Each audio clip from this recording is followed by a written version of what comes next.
The girls at the ballroom would never believe me in a million years.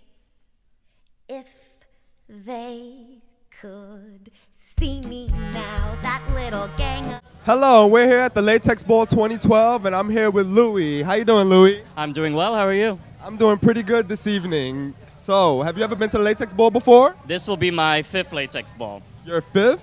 That's a lot. Have you been 5 consecutive? 5 consecutive. Okay, so you walking tonight? I'm not walking tonight. I'm actually receiving an award.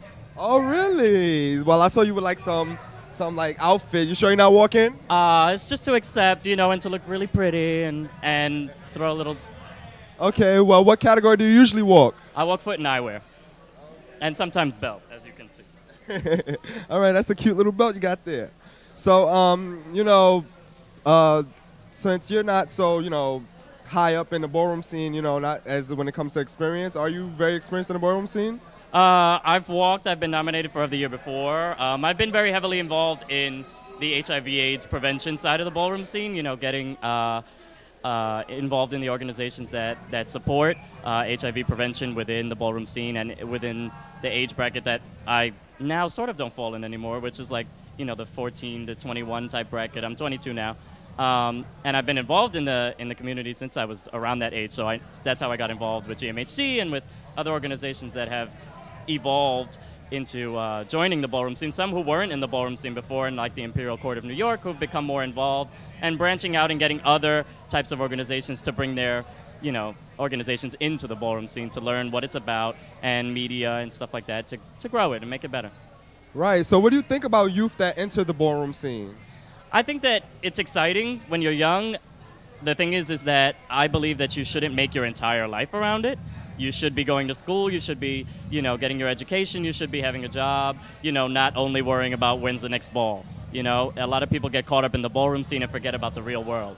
And that's one thing that I learned not to do. You know, I went to school, I got a job. You know, I have a job that throws balls, which is great.